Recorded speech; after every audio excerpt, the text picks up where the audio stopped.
Choice உங்களை அன்புடன் வரவேற்கிறது. ஆக்சுவலாக வந்து பார்த்தீங்கன்னா வரலாறு படைப்போம்னு சொல்லி ஃபஸ்ட்டு ஷெட்யூல் உங்களுக்கு கொடுத்துருப்போம். இந்த ஃபஸ்ட்டு ஷெட்யூலை எப்படி இப்போ 10ஆம் தேதி எக்ஸாம்னு வச்சுக்கோங்க, எப்படி 9ஆம் தேதிக்குள்ளே முடிக்கணும் அப்படிங்கிற ஒரு ட்ரிக்கை சொல்கிறேன், நல்லா கேட்டுக்காங்க. ஏன்னா இந்த சனி ஞாயிறு இந்த 2 நாளை நல்லா யூஸ் பண்ணிங்கன்னா கம்ப்ளீட்டாக நீங்கள் நினச்ச இந்த லெசன்ஸை 2 நாளில் கூட முடிக்க முடியும். ஆனால் பட் நம்ம கூடுதலான நேரம் இருக்குது. புரியுது உங்களுக்கு? இந்த ஷெட்யூல் படி 3ஆம் தேதி நம்ம கொடுத்துருக்கோம். ஆல்ரெடி நீங்கள் ஒரு சிலதெல்லாம் படிச்சிருந்துருக்கலாம், ஆல்ரெடி இது படித்தது தானே சார் அப்படின்னு நினைக்கலாம். பட் படிக்கும்போது ரொம்ப யூனிக்காக படிக்கணும். அதை நான் விஷயம் சொல்கிறேன் கேளுங்க. இப்போ இந்திய அரசியலமைப்பு சார்ந்து 2 பாடம் இருக்கும். இந்த 2 பாடம் இருக்குன்னா இந்த 10th ஆல்ரெடி நம்ம நல்லாவே படிச்சிருப்போம். இந்த 12th நம்ம ஒழுங்காக படிக்காமல் வந்திருப்போம். மொத்தம் ஒரு 20 to 22 பக்கம் இருக்குது. அந்த 22 பக்கமும் ரொம்ப முக்கியமான இன்ஃபர்மேஷனாக இருக்கும். அந்த முக்கியமான ஃபஸ்ட்டு ஹைலைட் பண்ணிடுங்க. ஹைலைட் பண்ணி ஸ்டோரி மாதிரி ரீட் பண்ணிவிட்டு அந்த ஹைலைட் பண்ணதை மட்டும் எப்படி மைண்டில் வச்சுக்கலாம் அப்படின்னு நினச்சிங்கன்னா முடிச்சிடலாம். அப்போ இந்த 10th விட்டு ஃபஸ்ட்டு 12th முடிச்சிருங்க. 10th ஆல்ரெடி நல்லா படிச்சிருக்கேன் சார், ஆல்ரெடி படிச்சு இப்போ திரும்ப நீங்கள் 10th ஃபஸ்ட்டு தோட்டிங்கன்னு வச்சுக்காங்கவே, 10th அப்படியே ஒரு மாதிரி போர் அடிச்சிடக்கூடாது. 10th ஆல்ரெடி நல்லா படிச்சிட்டோம், 12th நல்லா முடிப்போம். முடிச்சுட்டு அப்புறம் 10th போவோம். இந்த 10th 12th என்ன கம்பேரிஷன் அதெல்லாம் நம்ம எடுக்கலாம். இந்த மாதிரி ஒரு கிரியேட்டிவிட்டியாக நம்ம யோசிக்கும் போது தான் இந்த 2 பாடத்துலையும் ஒரு அண்டர்ஸ்டாண்டிங் ஆகும். இந்த 2 பாடத்துலேருந்தே நமக்கு 2 வினா 3 வினா வரும். இது 2 பாடம் அவ்வளோ முக்கியம். இதில் அவ்வளோ விஷயங்கள் எல்லாமே இருக்கும். ரைட்டா? இந்த 2 பாடம். அடுத்து இந்த பாடம் தேச கட்டமைப்பின் சவால்கள். இது சொன்னீங்க சார், இந்த பாடம் படிக்க கொஞ்சம் கஷ்டமாக இருக்குது அப்படின்னு சொன்னீங்க. இந்த பாடம் கிட்டத்தட்ட ஒரு +2 புக்கில் ஒரு 20 பக்கம் இருக்குது. 20 பக்கம். இந்த பாடத்தை நாளைக்கு காலையில் நீங்கள் வீடியோ பார்ப்பீங்க. இந்த பாடத்தை ஒரே சிங்கிள் டேக்கில் ஒரு வீடியோ கொடுக்குறேன். இந்த பாடம் வாழ்க்கையிலே மறக்க மாட்டீங்க, அவ்வளோ இன்ட்ரெஸ்டிங்கானது. கொஸ்டின் கேட்டிருக்காங்க உங்களுக்கு ஏற்கனவே தெரியும். ஓல்டு கொஸ்டின் பேப்பரை ஃபுல்லாக அனலைஸ் பண்ணி வச்சுருப்பான். எந்த கொஸ்டின் எந்த புத்தகத்தில் எந்த பக்கம் வரும்னு அக்யூரேட்டாக வச்சுருப்பான். அப்போ இந்த பாடத்திலேருந்து 2 வினா வந்திருக்கிறனால தான் இந்த பாடத்தை ரொம்ப இம்பார்ட்டன்ஸ். அதுவும் ஏன் இப்போ வச்சுருக்கோம்னா, இது தெரிஞ்சுக்கிற போது முன்னாடியே இதுவும் தெரிஞ்சுக்கணும். இந்த பாடத்தை பற்றி கவலைப்படாதீங்க. இது சார் ரொம்ப லென்த்தாக கதையாக இருக்குது சார், நீங்கள் கவலைப்படாதீங்க. நாளைக்கு காலையில் இந்த பாட சம்மந்தமாக கம்ப்ளீட்டாக ஸ்டோரி வித் ஷார்ட்கட் இந்த பாட சம்மந்தமாக உங்களுக்கு இருக்கும். இது சார்ந்த ஒரு ஷார்ட்கட் வீடியோவும் நாளைக்கு இருக்கும். நாளைக்கு ஃபுல்லாக சண்டே, நாளைக்கு ஒரு 2-3 வீடியோ வரும், நல்லா பாருங்கள். அதை பார்த்தீங்கன்னா இந்த ஏரியாவில் ஒரு சின்ன டவுட்டு கூட வராது, ஒரு சின்ன டவுட்டு கூட உங்களுக்கு வராது. ஸோ அதுதான் ரொம்ப முக்கியமானது. இந்த சனி ஞாயிறில் இன்றைக்கி சனிக்கிழமை இதை ஃபுல்லாக ஒன்ஸ் ஒரு ரீட் பண்ணிக்காங்க. நாளைக்கு காலையில் இந்த கொடுத்துருக்குற காலையில் வெள்ளன அந்த வீடியோ பார்ப்பீங்க.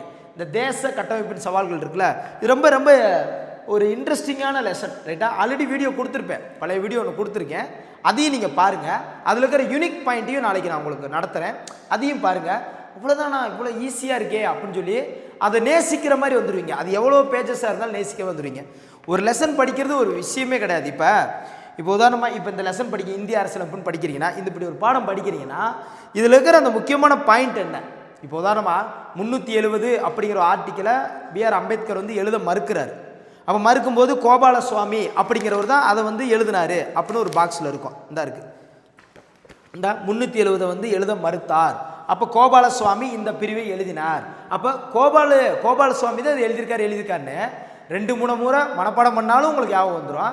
இல்லை அதுக்கு ஒரு ஷார்ட்கட் எழுதினாலும் ஞாபகம் வந்துடும். அவ்வளோதான். இதான் இப்போ கோபால்னா நம்ம வடிவேல் கோபால் இருக்கார் சந்திரமுகி படத்தில், வா கோபால் உள்ளே போகலாம் அப்படின்னா அதை நான் உள்ளே வரமாட்டேன்னு சொல்லி ஒரு விஷயம் நடக்கும்ல, புரியுது அவங்களுக்கு? கோபால் இந்த பெயிண்ட் அடிக்கிற கோபால் அப்படின்னு ஒரு காமெடி வரும்ல, சும்மா அதை யோசிச்சா கூட மறுத்தார், B.R. அம்பேத்கர் மறுத்தார், கோபாலசாமி எழுதினார். இது ஒரு சின்ன விஷயம். இப்படி ஸ்பாட்டில் நான் சொல்கிறேன். இந்த மாதிரி ஒரு சின்ன சின்ன யூனிக்கான விஷயங்களை எடுத்துக்கலாம். இப்போ 343 இருக்குது, 143ன்னு நமக்கு ஞாபகம் இருக்குது. மொழி நம்ம ஸ்கூலில் பேசும்போது 143ன்னு பேசி பழகிருப்போம். 343னா இந்த ஹிந்தி சார்ந்து 1900 அது 3 தான் வரும். இப்போ ஹிந்தினாலே இப்போ நம்ம ஸ்கூலுக்கு போய் படிக்கிறோம், தமிழ் தான் நம்ம தாய்மொழி, முதல் மொழி. 2வது மொழி ஆங்கில மொழியாக நம்ம படிப்போம். CBSE ஸ்கூல் போகும்போது 3வது மொழி ஹிந்தியும் படிக்க சொல்கிறாங்கல்ல. அப்போ 343 1963 அந்த 3 எல்லா இடத்துலையும் 3 வரும். அப்போ 1963 இருந்தால் அவங்க வந்து அதை ஃபாலோ பண்ண சொல்கிறாங்க. அப்போ அந்த CN அண்ணாதுரை அதை வந்து எதிர்க்கிறாரு, அப்படி ஒரு விஷயம்லாம் வரும் பார்த்தீங்களா? அப்போ அந்த லிங்க் அடித்து படிக்கும்போது தான் முடியும். லிங்க் அடிக்கணும். இப்போ தேர்வு குழு அப்படின்னு ஒரு குழு பண்ணுறாங்க, அது வெஸ்ட் மினிஸ்டர் முறையில் பண்ணுறாங்க. அப்போ அது என்ன ஆர்டிக்கல், அது ராஜ்யசபாவில் என்ன பவர் கொடுக்குது? 125. என்னது 125? அப்போ அந்த 125ங்கிறது இந்த புத்தகத்தில் கடைசியில் ஒரு ஓரமாக ஒரு பாக்ஸில் இருக்கும். இப்படி கூட ஆக வைக்கலாம். படித்து ஆக வைக்கிறது ஒரு கேட்டகரி, ஷார்ட்கட் போட்டு வைக்கிற ஒரு கேட்டகரி. ஒரு ஓரமாக ஒரு ஆர்டிக்கல் பார்த்தோமே, ராஜ்யசபா தேர்வு குழுன்னு ஒரு தலைப்பு இருக்குமே, அந்த இப்படியே சில பேருக்கு யாவும் இருக்குது அந்த புக்கு. அவ்வளோ இந்த மாதிரி சின்ன சின்ன விஷயம் தான் இருக்கும். அந்த டேட்டாவை நம்ம மைண்டில் ஏற்றிட்டா, இப்போ உங்கள்கிட்ட கேட்குறேன், இப்போ சொல்லுங்கள் 370 எழுத மறுத்தார் யார்? கோபாலசுவாமி. அது ராஜ்யசபான்னு நம்ம 125 சொன்னோம். ஆமாம், ராஜ்யசபான்னு சொல்லி 125 ஆர்டிக்கலு. ஆமாம் சார், கரெக்டு சார். அந்த பவர் விஷயம் உங்களுக்கு யாவும் வருதுல்ல. இப்போ ஹிந்தி, ஆமாம் சார், 343 அந்த 3 வருது. சிபிஎஸ்சி ஸ்கூலில் 3வது மொழி ஹிந்தியை படிக்க சொல்கிறாங்க. உங்களுக்கு யாவும் வருதில்ல, இப்போ பேசுகிறோம் யாவும் வருதில்ல உங்களுக்கு. ஸோ அந்த மாதிரி தான் இதில் இருக்கிற எல்லாம். இந்த பாடம் நல்லா கேட்டுக்காங்க, இந்த லெசன்ஸும் சேர்த்து சொல்கிறேன்.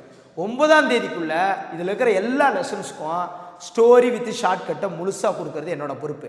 நீங்கள் டைம் வேஸ்ட் பண்ணாமல் இப்போ இந்த சனி ஞாயிறில் நல்லா யூஸ் பண்ணுங்கள், நல்லா யூஸ் பண்ணுங்கள். ஏன்னா திங்கக்கிழமை கமிட்மெண்ட் மாறிடும். இந்த சனி ஞாயிறில் இதில் இருக்கிற எல்லா பாடத்தையும் ஒன்ஸ் அப்படியே லைட்டாக ரீட் பண்ணி முடிங்க. இந்த வீடியோ வரும்போது லைட்டாக அந்த ஷார்ட்கட்டையும் பார்த்துக்காங்க, பக்காவும் முடிச்சிருவீங்க. 10ஆம் தேதி எக்ஸாம் எழுதும்போது இந்த வீடியோ எதுக்கு வந்தேன்னா, 10ஆம் தேதி எக்ஸாம் காலைல வெள்ளன கொஸ்டின் பேப்பர் வந்துடும், மதிய கொஸ்டின் எக்ஸ்ப்ளனேஷன் வந்துடும். நான் தான் உங்களுக்கு கொடுத்துருப்பேன். ரைட்டாக உங்களுக்கு க்ளீனாக இதில் இருக்கிற எல்லா கொஸ்டினுக்கும் எக்ஸ்ப்ளனேஷன் வித் ஷார்ட்கட் கொடுக்குறேன். அப்போ உங்களுக்கு புரிஞ்சிடும், ஓகே இந்த இதில் இந்த இடத்துல நம்ம தப்பு பண்ணியிருக்கோம். எந்த கொஸ்டின் எங்கே தப்பு பண்ணியிருப்பீங்கன்னு நான் சொல்கிறேன். இந்த இடத்துல நீங்கள் தப்பு பண்ணியிருப்பீங்க, ஏன்னா ஆப்ஷன் அப்படி செட் பண்ணியிருப்போம். பட் இந்த இடத்துல நம்ம யோசிக்கணும் அப்படிங்கிறதா.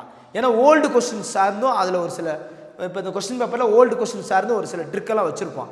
ஸோ அதனால தான் சொல்கிறேன், 10ஆம் தேதி கொஸ்டின் பேப்பர் டான்னு டெலகிராம் சாய்ஸ் அஃபீஷியல்லையும் வந்துடும், நம்ம பேட்ச் ஸ்டூடெண்ட்டுக்கு பேட்ச் குரூப்லேயும் வந்துடும். வருது, பிரிண்ட் அவுட் எடுக்கிறீங்க, எடுத்து அட்டன் பண்ணி பார்க்குறீங்க. ரைட் சார், இப்போ முதல் ஜிகே தொடவா தமிழ் தொடவா அப்படின்னா ஃபஸ்ட்டு ஜிகே தொட்டுருங்க. இந்த சேட்டர்டே பொதுவாக இந்த லீவ் விடுமுறை நாட்கள் இருக்குது பார்த்தீங்களா, விடுமுறை நாட்கள்னாலே அந்த ஜிகேவை தொட்டுறணும்.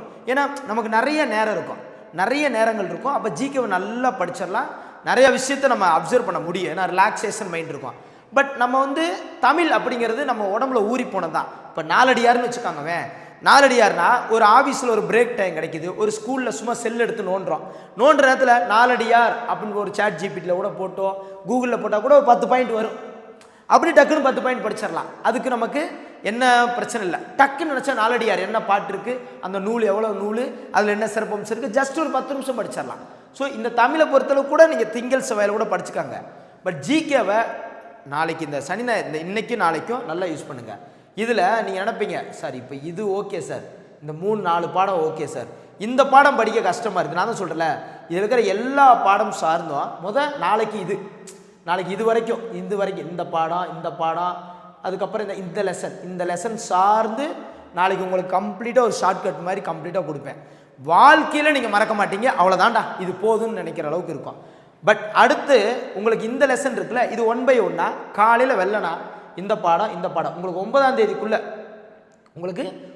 தேதிக்குள்ளே இருக்கிற எல்லா ஷார்ட்கட்டும் கொடுத்துருப்பேன்.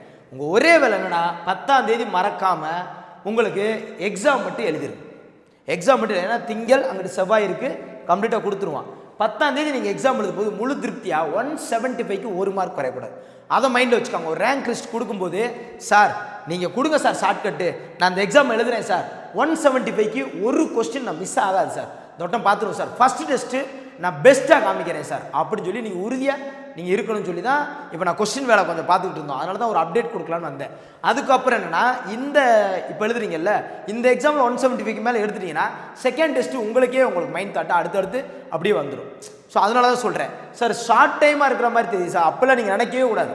இது ஏற்கனவே படித்த பாடம் தான், பாடத்தோட லிஸ்ட்டை பார்த்து பயந்து ஓடுற நம்ம இல்லை. 100 லெசன் கொடுத்தாலும் நம்மளால் படிக்க முடியுங்கிற எண்ணத்தை வைங்க. இந்த புக்கு இருக்குன்னா, இப்போ +2 புக்கு இருக்குன்னா இதில் மொத்தம் 7 பாடம் இருக்குது.